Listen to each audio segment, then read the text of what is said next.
Hello friends, welcome back to my channel. నేను మీ కిరణ్ వచ్చేసాను puri highlights. ఏం లేదండి, ఈ ట్రిప్ అంతా నేను పూరి హైలైట్స్ అని చెప్తాను. మేము మార్నింగ్ 3 o'clock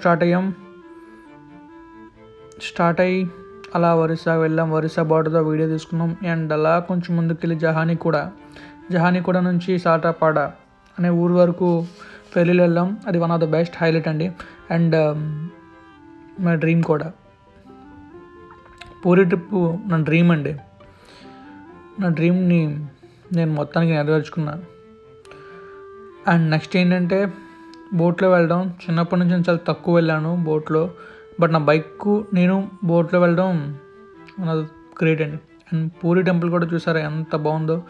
ఇంత అందమైన టెంపుల్ నేను ఫస్ట్ టైం చూస్తున్నాను అండి. టెంపుల్స్లో నాకు బాగా నచ్చిన టెంపుల్ గోల్డెన్ టెంపుల్ అండి. చాలా అంటే చాలా బాగుంటుంది, వెలిగిపోతూ ఉంటుంది. అండ్ నెక్స్ట్ వారణాసిలో ఉన్న టెంపుల్స్ అండి. అండ్ నెక్స్ట్ తిరుపతి టెంపుల్, ఆ తర్వాత మన పూరి టెంపుల్ అనండి.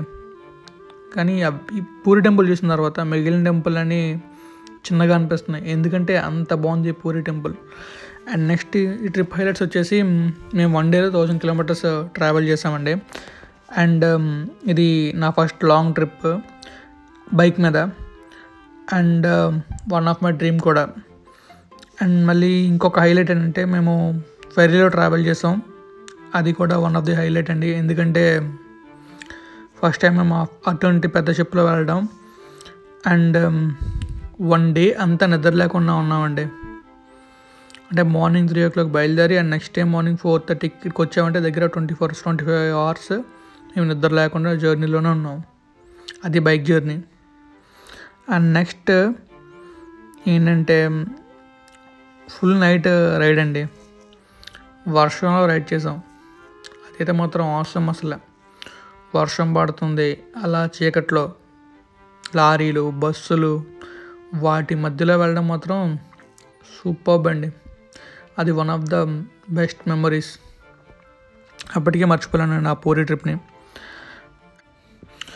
అండ్ నెక్స్ట్ ఏంటంటే నేను 1 day అంతా జర్నీలో ఉన్నా. అండ్ నెక్స్ట్ డే యాజ్ యూజువల్గా నా వర్క్ నేను చేసుకున్నా. అంటే నాకు అప్పుడే అర్థమైంది నా పవర్ అండ్ నేనేం చేయగలను చెప్పి. సో ఇంకా నేనైతే ఫిక్స్ అయ్యానండి, ట్రిప్స్ పెద్ద ట్రిప్సే ప్లాన్ చేద్దామని చెప్పి. బట్ 2020 మనందరికీ తెలుసు కదా ఏం మిగిల్చిందో.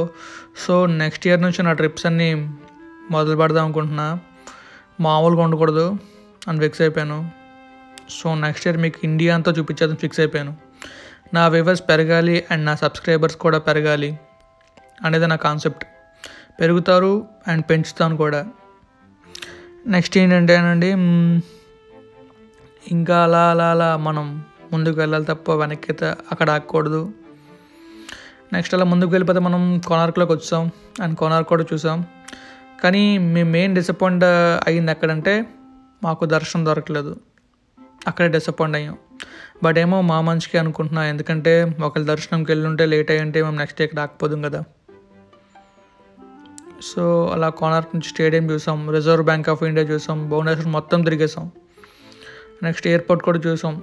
ఎయిర్పోర్ట్ అయితే మాత్రం అవసరం ఉందండి, ఎందుకంటే స్పీచ్లెస్, అంత బాగుంది. నేను చూసింది Vizag airport, Rajahmundry airport, Vijayawada airport, అంతే. అంతకుమించి నేను ఇంకే ఎయిర్పోర్ట్ చూడలేదండి. తర్వాత చూసిన ఎయిర్పోర్ట్ అంటూ ఇదే అనమాట. ఇది చాలా నెక్స్ట్ చెన్నై ఎయిర్పోర్ట్ చూసాను కానీ లోపలికి వెళ్ళలేదు.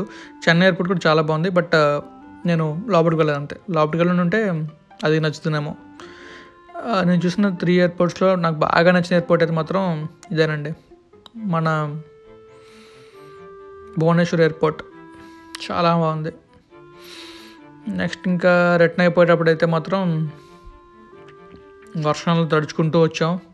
అది వన్ ఆఫ్ ద హైలైట్ అని చెప్పాలి, ఎందుకంటే వర్షంలో తడుస్తూ రావడం అంత ఈజీ కాదండి. అందుకే అది one of the highlight. Next ఇంకా నా డ్రీమ్ నేను ఫుల్ఫిల్ చేసుకున్నాను. ఇంకా చాలా డ్రీమ్స్ ఉన్నాయి, అవి కూడా ఫుల్ఫిల్ చేసుకుంటాను. అండ్ థింగ్ ఏంటంటే అండి, నేను one of my dream fulfil చేశాను. ఓకే అండి, these are highlights of Puri trip. ఇంకా నెక్స్ట్ వీక్లో మీకు దేవరాపల్లి వాటర్ ఫాల్స్ గురించి పెడతాను. అండ్ రేపు కానీ ఎల్లుండి కానీ పల్సర్ రివ్యూ పెడతాను. సో చూసి ప్లీజ్ కామెంట్ చేయండి, ఏమైనా మిస్టేక్స్ ఉంటే చెప్పండి. అండ్ నెక్స్ట్ ఇంకా మీరేమని కోరుకుంటున్నారో కూడా చెప్పండి, అది కూడా చేస్తాను. సో ఫైనల్లీ మేము రిటర్న్ వచ్చినట్టు చూసుకున్న వీడియో. మా ఫ్రెండ్ అయితే పాపం తీర్చాడు అన్నట్టు చూశాడు, అలానే అయిపోయింది మా journey. And this is the end of Puri trip and highlights of Puri trip. Thanks for your support. Please subscribe, comment, share. Thank you all.